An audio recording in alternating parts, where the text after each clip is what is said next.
Good morning. How are you? Sorry, I got a little late. How are you? All well? Would you like to say something? No, we can start, sir. So, first of all, this is not the H-bomb. H-bomb is coming. This is another milestone in setting up and demonstrating to the youth of this country how elections are being rigged.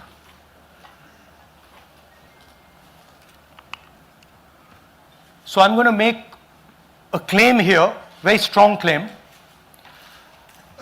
about CEC Gyanesh Kumar. And this is not something I'm saying lightly. I'm the leader of the opposition in the Lok Sabha. This is something I'm saying after solid proof that I'm going to show you, the youth of India, the people of India today.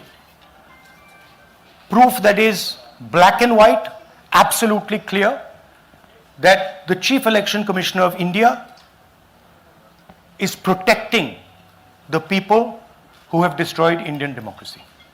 I'm also going to show you the method by which votes are being added and deleted, and I'm going to show you how they are done, how that is done. In election after election, someone, some force, some group of people has been systematically targeting millions of voters for deletion across India. This is something that we've heard again and again and again. Different communities, mainly communities that are voting for the opposition, Dalits, Adivasis, minorities, OBCs, are specifically targeted. We had heard this many times, and now we found 100% proof of it. Please understand, I am not going to say anything on this stage that is not backed up by 100% proof. I am somebody who loves my country. I love my constitution. I love the democratic process, and I am protecting that process. And so I'm not going to say anything here that is not going to be based on 100% proof that you can determine. The burden of the judgment is yours. I am going to lay the proof in front of you. You will see it and say, actually, this is pretty solid proof. Aland is constituency in Karnataka. 6,018 votes. Somebody tried to delete 6,018 votes. We don't know the total number of votes that were deleted in Aland in the 23 election. They are much higher than 6,018. But somebody got caught deleting 6,018 votes. And it was caught, like most crimes, by a coincidence. What happened was, the booth level officer there noticed that her uncle's vote was deleted. And so she checked who deleted her uncle's vote, and she found that it was a neighbor. पड़ोसी ने uncle का vote delete किया था. उसने जाके पड़ोसी से पूछा कि आपने मेरे अंकल का वोट क्यों डिलीट किया. पड़ोसी ने कहा मैं तो जानता ही नहीं, मैंने तो कुछ वोट डिलीट ही नहीं किया. Neither did the person deleting the vote know, nor did the person whose vote was deleted know. Some other force hijacked the process and deleted the vote. And as luck would have it, got caught.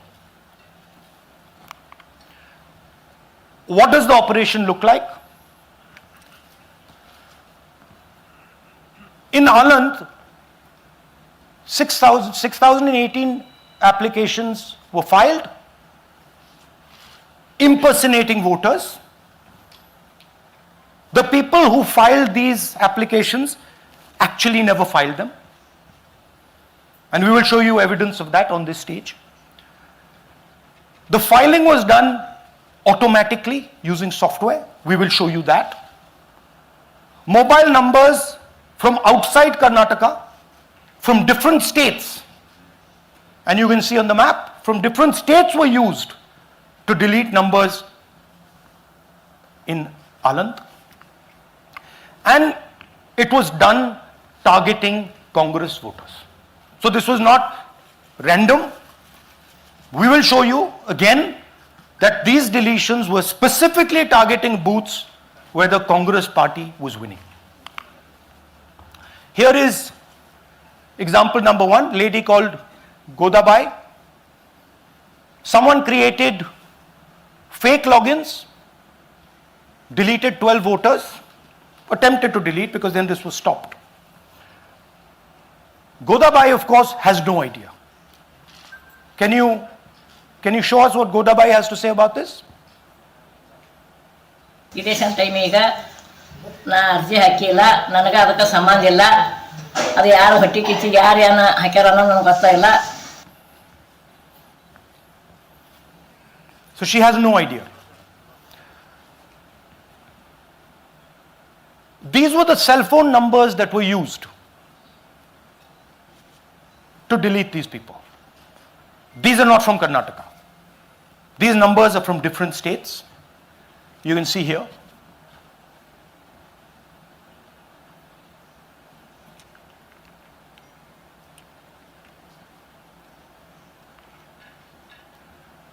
So the question is, whose numbers are these? How were they operated? Where were they operated from? Who generated the OTPs to disturb the process? Now, these are questions that arise out of this. Here's example 2, Suryakant. This gentleman apparently deleted 12 voters in 14 minutes. He filled 12 deletion forms in 14 minutes. I'd like you to meet him. He's here. That's one of the people. That's one. Namaskar bhi aiye. Babita Chaudhary is one of the votes that he is supposed to have deleted. Aiye bhaiya. He is supposed to have deleted. This is the gentleman. ये इनका vote delete किया जा रहा था. ये कर रहे थे. इनसे आप पूछिए. बताइए. That's our candidate. हाँ. कन्नड़ा में बोलिए. ನನ್ನ ಹೆಸರು ಸೂರ್ಯಕಾಂತ್ ಗೋವಿನ. ನಾನು ಸರ್ಸಂಬ ಗ್ರಾಮದಲ್ಲಿ ಇದ್ದೆ. ನನಗೆ ನಾಲೆಜ್ ಕೇಳದೆ ನನ್ನ ಹೆಸರು ಮೇಲೆ 9 ಜನರ ಲಿಸ್ಟನ್ನು ಡಿಲೀಟ್ ಮಾಡಿದ್ದಾರೆ. ಅದು ಯಾಕಂತ ಇವರು ನನಗೆ ಬಂದು ಕೇಳಿದರು, ನಮ್ಮ ಹೆಸರು ನೀವು ಯಾಕೆ ಡಿಲೀಟ್ ಮಾಡಿದ್ರಿ ಅಂತ. ಅದಕ್ಕೆ ನಾನು ನಮ್ಮ ಸಾಹೇಬ್ರಿಗೆ ಹೇಳಿದೆ, ನಾನು ಡಿಲೀಟ್ ಯಾರಿಗೂ ಮಾಡಿಲ್ಲ, ಅಪ್ಲಿಕೇಶನ್ ಕೊಟ್ಟಿಲ್ಲ, ಆದರೂ ಡಿಲೀಟ್ ಆಗ್ಯದ ಅದು ನೋಡ್ರಿ ಅಂತ. ಹಾಗಾಗಿ ತಹಶೀಲ್ದಾರ್ಗೆ ಹೋಗಿ ಕಂಪ್ಲೇಂಟ್ ಕೊಟ್ವಿ. ಮತ್ತು ಕಮಿಷ್ನರ್ ಇದು ನಮ್ಮ ಜಿಲ್ಲಾ ಎಲೆಕ್ಷನ್ಗೆ ಒಂದು ಇದಕ್ಕೆ ಕಂಪ್ಲೇಂಟ್ ಕೊಟ್ವಿ. ನನ್ನ ಹೆಸರು ಮೇಲೆ 12 ಜನರದು ಡಿಲೀಟ್ ಮಾಡಿದ್ದು ನಿಜ ಇರ್ತದೆ. थोड़ा ट्रांसलेट कर लीजिए. मेरे नाम पे 12 लोगों का नाम डिलीट किया गया है. हालांकि मुझे मालूम नहीं, मैं कभी किसी को मैसेज भेजा भी नहीं, मैं बुलाया भी नहीं. ये बबीता आके पूछने से पता चला कि मैंने मेरे फ़ोन से ऐसा मैसेज दिया, लेकिन असल में मैंने किसी को भी मैसेज नहीं किया. आप कुछ कहेंगे? नहीं? ठीक है. Thank you. Thank you. Third example, Nagaraj. 2 applications filed and submitted in 36 seconds. Please try and fill these forms and see how long it takes you. Try and fill. And I ask the Youth of India, try it. Try and fill the form, 2 forms, in 36 seconds. You'll see the answer to this question. Notice also what time this gentleman fills the form. For some reason, he gets up at 4:07 in the morning and suddenly fills 2 forms in 38 seconds.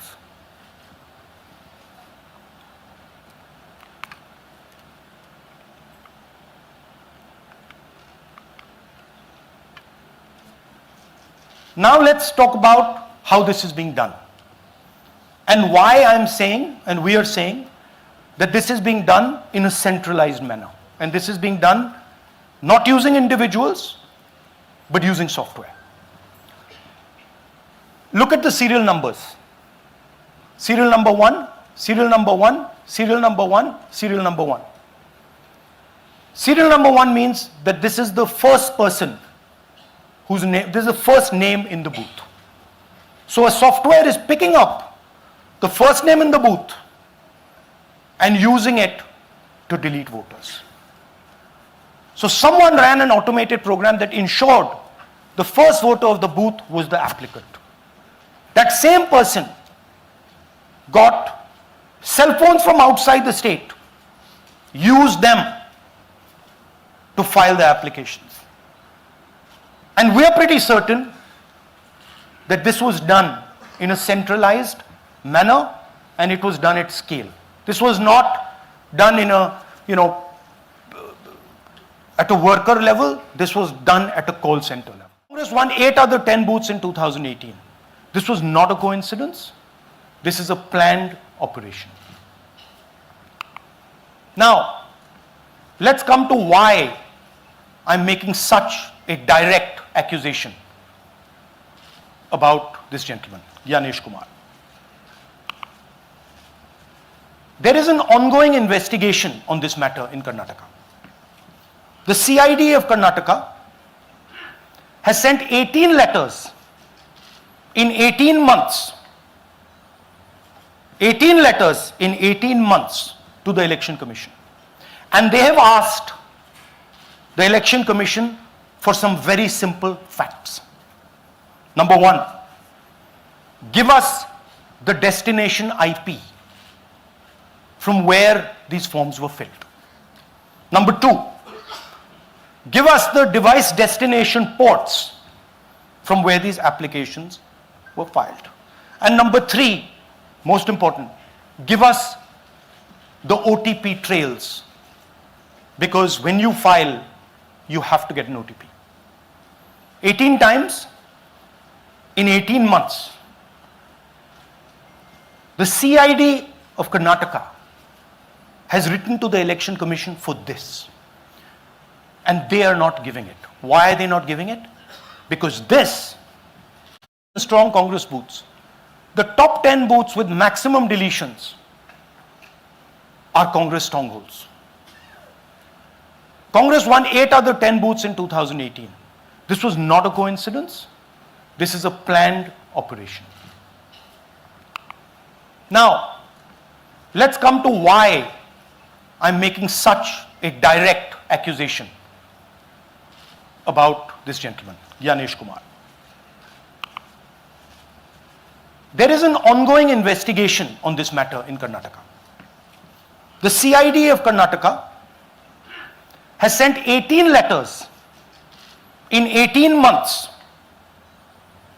18 letters in 18 months to the Election Commission. And they have asked the Election Commission for some very simple facts. Number 1, give us the destination IP from where these forms were filled. Number 2, give us the device destination ports from where these applications were filed. And number 3, most important, give us the OTP trails, because when you file, you have to get an OTP. 18 times in 18 months. The CID of Karnataka has written to the Election Commission for this, and they are not giving it. Why are they not giving it? Because this will lead us to where the operation is being done from. And we are absolutely convinced where this is going to lead. I'll give you a little bit of the chronology. FIR is filed February 23. Karnataka CID writes to ECI requesting all details of these numbers and these transactions almost immediately in March. In August, EC gives a reply, doesn't fulfill any of the demands, and doesn't give us the information. Doesn't give the CID of Karnataka the information that will lead them to their destination. January 24, Karnataka CID writes to ECI again and says, please send us full information. No answer. Karnataka CID by September 25, last letter went in September 25, has written 18 reminder letters.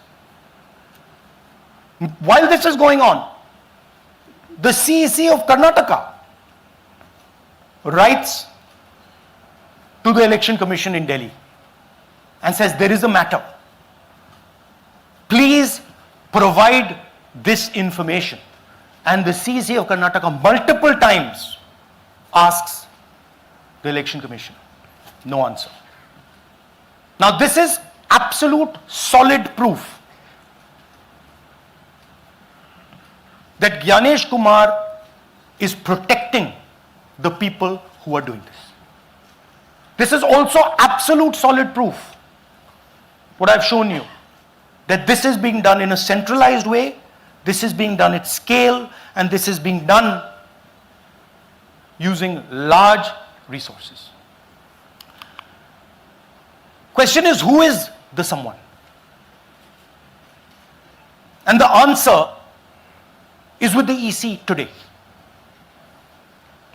The Election Commission of India knows who is doing this. And I want every single youngster in India to know that they are attacking this. And this is your future. When they are not giving this information, they are defending the murderers of our democracy. And it is important that every youngster knows this. Your jobs, your future, your aspirations all come from this instrument.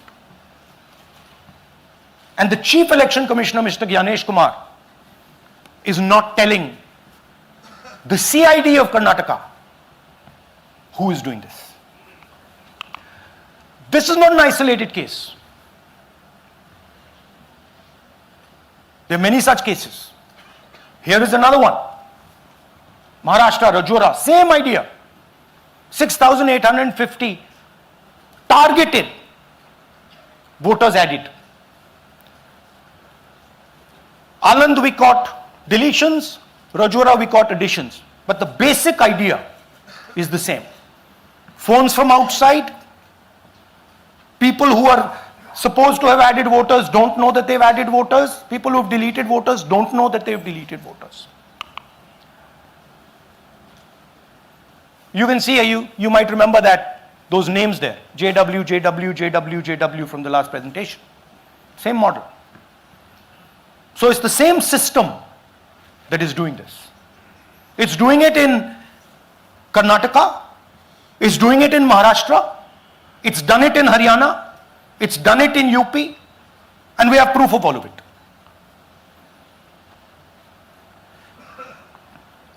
Names are being filled. Addresses, the address is Sasti, Sasti, Sasti, Sasti. Name is UQ, JJW.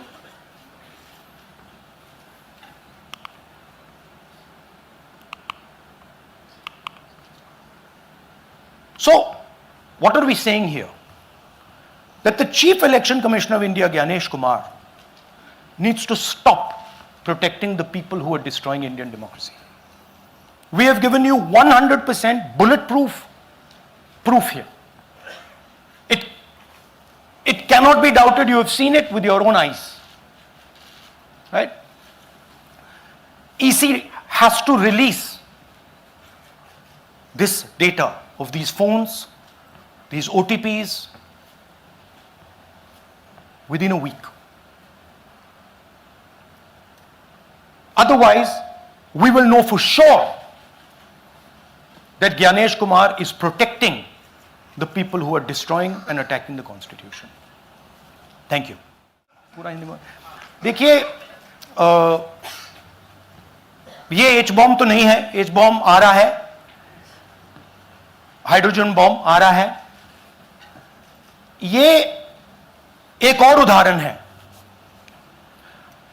Vote चोरी का.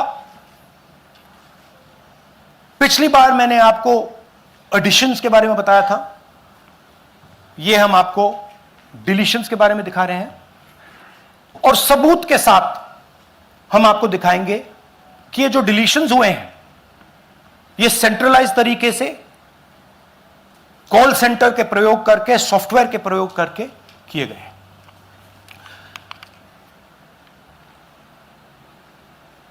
हमारे पास इस presentation में जो मैंने आपको अभी दिखाया 100% सबूत है, प्रूफ है कि ज्ञानेश कुमार जी हिंदुस्तान के चीफ इलेक्शन कमिश्नर वोट चोरों की रक्षा कर रहे हैं, और यह मैं आपको अभी दिखाने जा रहा हूं. हर इलेक्शन में हमें रिपोर्ट आती थी कि वोटर्स डिलीट हो रहे हैं. कांग्रेस वोटर्स डिलीट हो रहे हैं, ऑपोजिशन के वोटर्स डिलीट हो रहे हैं, दलित वोटर्स डिलीट हो रहे हैं, आदिवासी हो रहे हैं, माइनॉरिटी वोटर्स डिलीट हो रहे हैं, ओबीसी वोटर्स डिलीट हो रहे हैं. मगर जब डिलीट होते हैं ऑपोजिशन के ही होते हैं. कर्नाटक में आलंद कंस्टिट्यूएंसी है, यहां पे चोरी पकड़ ली, कोइंसिडेंस से पकड़ी. वहां की जो बीएलओ थी उसने देखा कि उसके रिश्तेदार को डिलीट कर दिया गया था. जैसे चोरी पकड़ी जाती है, कोई छोटी सी गलती हो जाती है, हाथ आ जाती है. अलंद में 6018 वोटर्स डिलीट हुए, उसमें से इनकी रिश्तेदार थे. उन्होंने पता लगाया कि मेरे रिश्तेदार को डिलीट किसने किया. पता लगा कि पड़ोसी ने रिश्तेदार को डिलीट किया. बीएलओ ने जाके पड़ोसी से पूछा कि भाई आपने मेरे रिश्तेदार को क्यों डिलीट किया. पड़ोसी ने कहा मैंने तो नहीं किया. बीएलओ सस्पिशियस हो गई, शक पड़ा, उसने प्रोसेस चालू कर दी.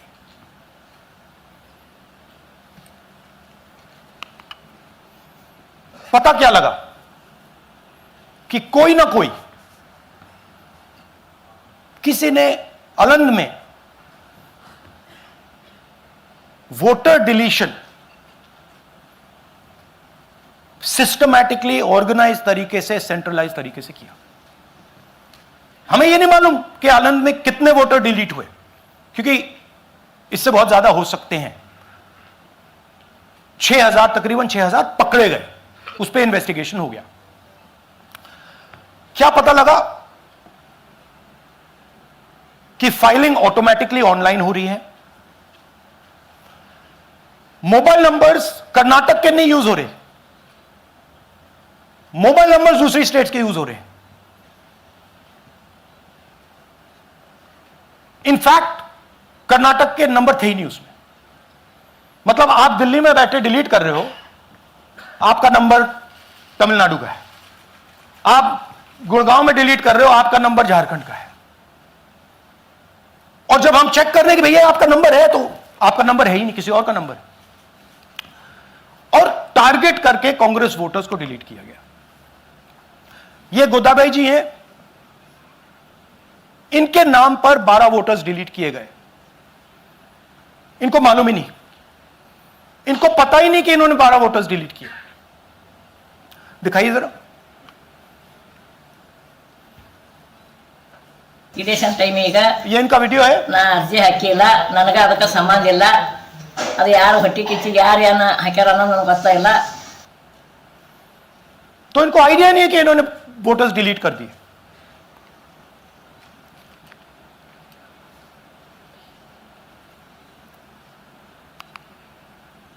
ये सारे के सारे जो नंबर्स हैं ये कर्नाटक के नंबर्स नहीं है, ये अलग अलग स्टेट्स के नंबर्स हैं। और इन नंबर्स को आप फोन करके देखिए, रिप्लाई नहीं आता है।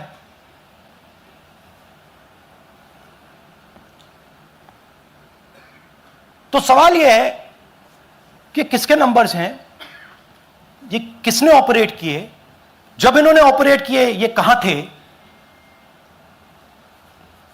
आईपी एड्रेस क्या था, ओटीपी कैसे जनरेट हुआ, कहां गया, यह सवाल है।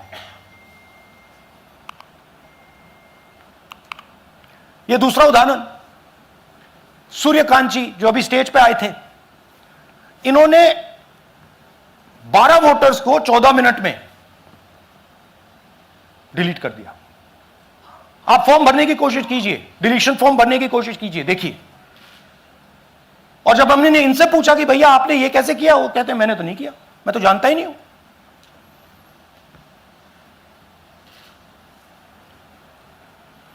बबीता चौधरी जी का इन्होंने एक नाम डिलीट किया, यहां खड़ी हैं बबीता जी, यहां हैं, सूर्यकांत जी यहां हैं, आ जाइए जरा स्टेज पे, एक सेकंड आ जाइए, ये दोनों खड़े हैं यहां पे, सूर्यकांत जी, बबीता जी।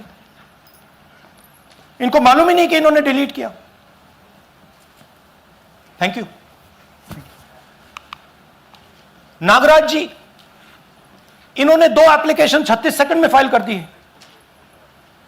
और मजे की बात देखिए, ये 4 बजे सुबह उठ के फाइल कर रहे हैं। पता नहीं क्या हुआ, 4 बजे सुबह कहा कि भैया मैं 2 वोटर को डिलीट करूंगा, और कितने 36 सेकंड में डिलीट कर दिए, फिर सो गए।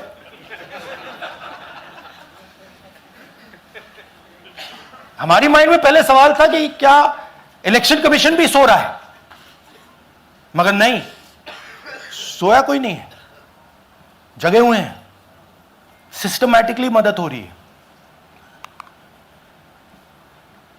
यह देखिए दूसरी बात, जो भी डिलीट कर रहा है वोटर लिस्ट में उसका सीरियल नंबर 1 है।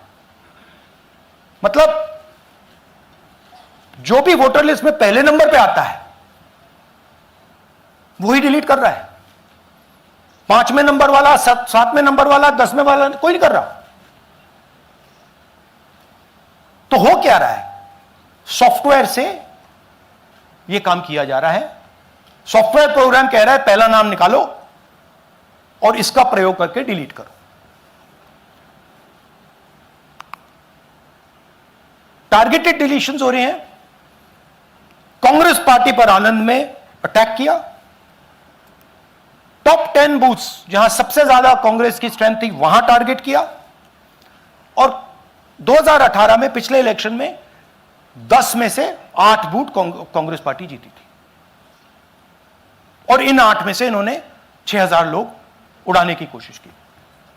ये कोइंसिडेंस नहीं था, ये प्लान था, और ये सेंट्रलाइज तरीके से किया जा रहा है। अब मैंने बहुत बड़ी बात बोली,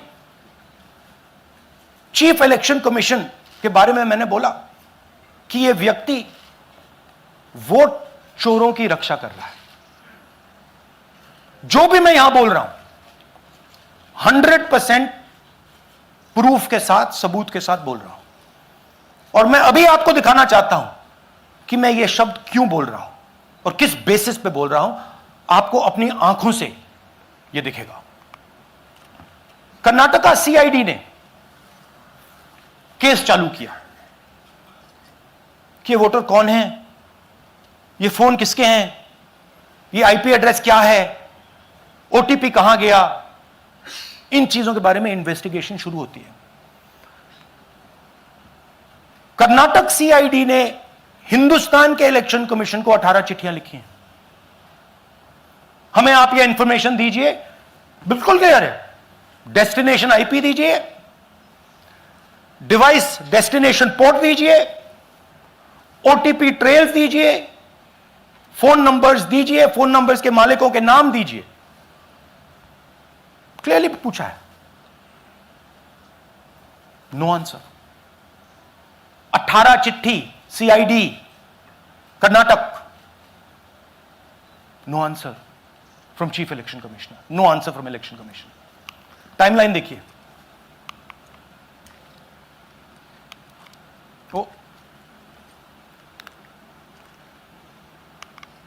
ओके, फरवरी 23 में इन्वेस्टिगेशन शुरू होती है। मार्च 23 में कर्नाटक का सीआईडी चिट्ठी लिखती है ईसीआई को कि हमें सारे डिटेल्स दे दीजिए। अगस्त में इनकंप्लीट डिटेल्स दी जाती हैं, जिससे कोई इन्वेस्टिगेशन आगे नहीं बढ़ेगा। जिन चीजों की जरूरत थी वो नहीं दी, जिसकी जरूरत नहीं थी वो सारी दे दी। पहला सबूत। दूसरा सबूत, 18 बार रिमाइंडर लेटर गए हैं। आपको अगर सीआईडी एक बार लेटर भेज दे और आप नहीं गए, आप जानते हो क्या होगा। यहां पे इलेक्शन कमीशन को 18 बार लेटर गए हैं, कुछ नहीं हुआ है। बाद में क्या होता है, कर्नाटक ईसी इलेक्शन कमीशन को लिखता है, कहता है भैया हमें दे दीजिए, आपको इंफॉर्मेशन देना पड़ेगा। No reply. मार्च 25 में आखिरी लेटर सितंबर में गया है, कुछ ही दिन पहले। No reply from EC. यह है सबूत कि ज्ञानेश कुमार जी वोट चोरों की रक्षा कर रहे हैं, और यह ब्लैक एंड व्हाइट सबूत है, इसमें कोई कंफ्यूजन नहीं है कहीं।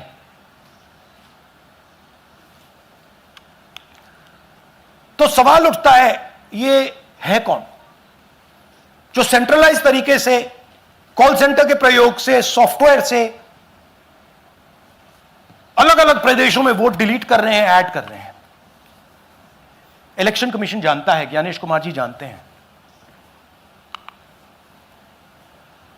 अच्छा, ये सिर्फ आनंद में नहीं हुआ, ये अलग अलग कंस्टिट्यूएंसीज में हुआ है। आनंद में लीगल प्रोसेस चालू हो गई, पकड़ लिया। यहां महाराष्ट्र में उसी मोडस ऑपरेंडी से, उसी सिस्टम से यहां पे वोट ऐड हुए हैं। आनंद में डिलीट, रजौरा में एडिशन। 6850। आपको याद होगा पिछले प्रेजेंटेशन में मैंने आपको नाम दिखाए थे, ये देखिए वही नाम यहां है। वही सिस्टम महाराष्ट्र में चल रहा है जो कर्नाटक में चल रहा था। नाम वैसे ही है, JW JW JW, पता वैसा है, JW JW, नाम यू ऐसे किसी ने टाइप करके लगा दिया। तो जो ये काम कर रहा है, ये उत्तर प्रदेश में, हरियाणा में, बिहार में, कर्नाटक में, महाराष्ट्र में वही कर रहा है।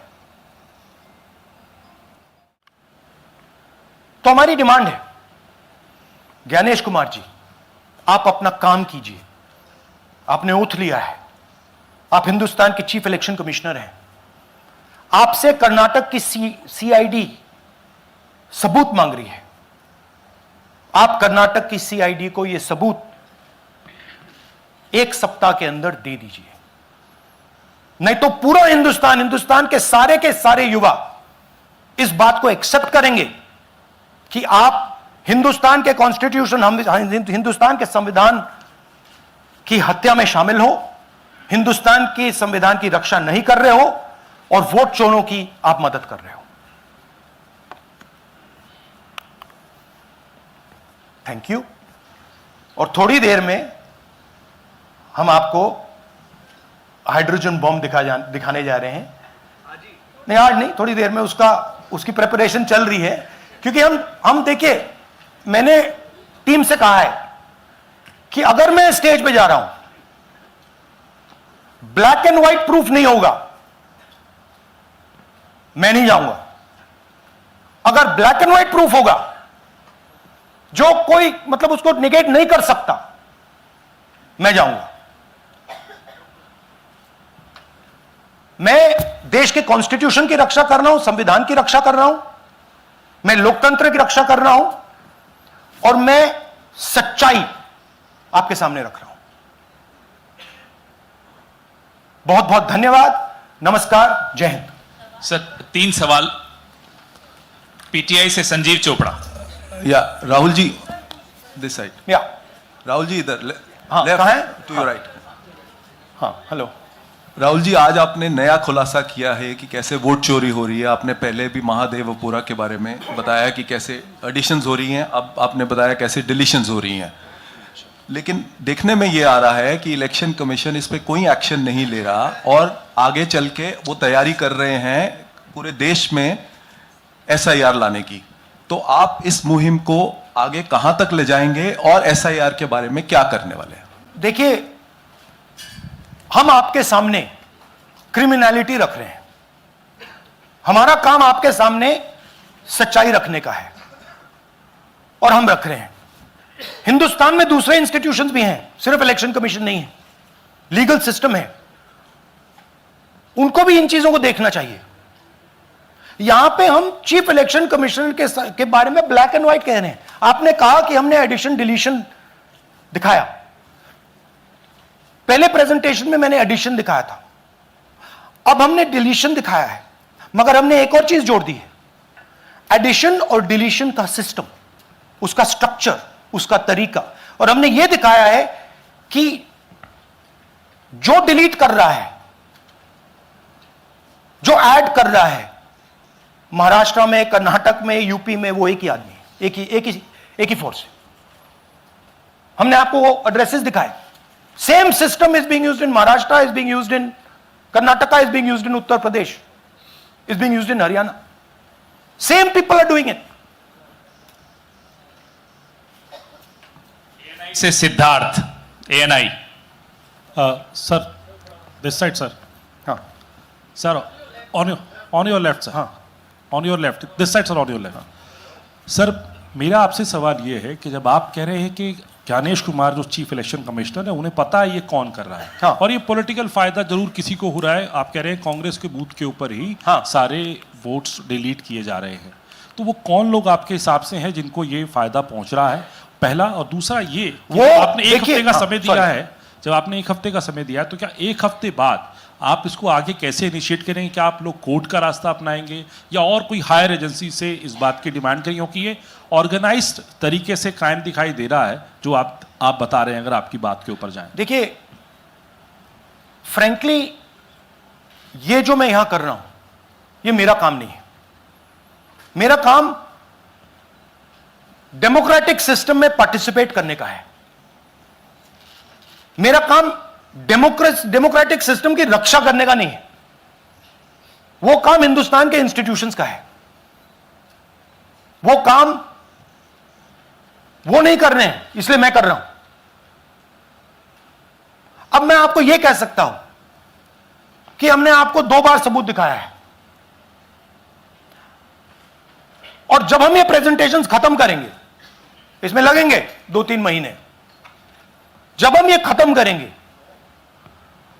आपके माइंड में कोई डाउट नहीं होगा कि हिंदुस्तान में state after state, Lok Sabha after Lok Sabha चोरी हो रही है। तो मेरा काम सच्चाई दिखाने का है। मैं हिंदुस्तान की जनता को, हिंदुस्तान के युवाओं को सच्चाई दिखा सकता हूं। यह मेरा काम है। उनकी जो इंटरेस्ट है, क्योंकि ये जो कॉन्स्टिट्यूशन है, ये हिंदुस्तान की जनता का रखवाला है, प्रोटेक्टर है, और मैं इसकी प्रोटेक्शन कर रहा हूं। इसकी प्रोटेक्शन करने का काम हिंदुस्तान के इंस्टीट्यूशंस का है, हिंदुस्तान के ऑपोजिशन लीडर का नहीं है, मगर इंस्टीट्यूशंस नहीं करने हैं। अच्छा, एक इंटरेस्टिंग बात आई है जो मैं आपको बताना चाहता हूं कि इलेक्शन कमीशन के अंदर से हमें मदद मिलनी शुरू हो गई है। मैं साफ बोल देता हूं, इलेक्शन कमीशन के अंदर से, पहले नहीं हो रहा था, अब इलेक्शन कमीशन के अंदर से इंफॉर्मेशन आ रही है। यह रुकेगा नहीं, यह रुक नहीं सकता है, क्योंकि हिंदुस्तान की जनता इस बात को एक्सेप्ट नहीं करेगी। एक बार हिंदुस्तान की जनता को, हिंदुस्तान के युवाओं को पता लग गया कि वोट चोरी हो रही है, उनकी शक्ति लग जाएगी। IANS से आलोक झा, इस तरह से नहीं प्लीज। IANS से आलोक झा। वो भी मैं आपको दिखा दूंगा, वो भी मैं आपको प्रूफ के साथ दिखा दूंगा, है हमारे पास। राहुल जी, हाइड्रोजन बॉम्ब में ब्लैक एंड व्हाइट है। मैं फाउंडेशन लगा रहा हूं, मैं फाउंडेशन क्रिएट कर रहा हूं, है हमारे पास। मैं स्टेज पे बिना प्रूफ के नहीं चढ़ूंगा, बता रहा हूं। राहुल जी, आपने कहा, ऐसे ऐसे मत पूछिए please. Last question, Rahul ji, IANS से आलोक झा। राहुल जी इधर, आपने कहा आपके पास आलोक झा, इधर इधर सर, कहां हैं जी? हाँ, आपने कहा सर कि आपके पास पुख्ता सबूत है, ब्लैक एंड वाइट सबूत है, तो क्या अगर ECI अभी जवाब नहीं देती है तो कोर्ट का रुख करेंगे, ये ऑप्शन है आपके पास, जाएंगे? देखिए, मैंने कहा कि मेरा काम as opposition leader normal situation में मेरा काम ऑपोजिशन का रोल है, सरकार पे प्रेशर डालने का रोल है। मेरा काम हिंदुस्तान के लोकतंत्र को बचाने का नहीं है। मैं वो काम कर रहा हूं, इस स्टेज पे मैं वो काम कर रहा हूं। तो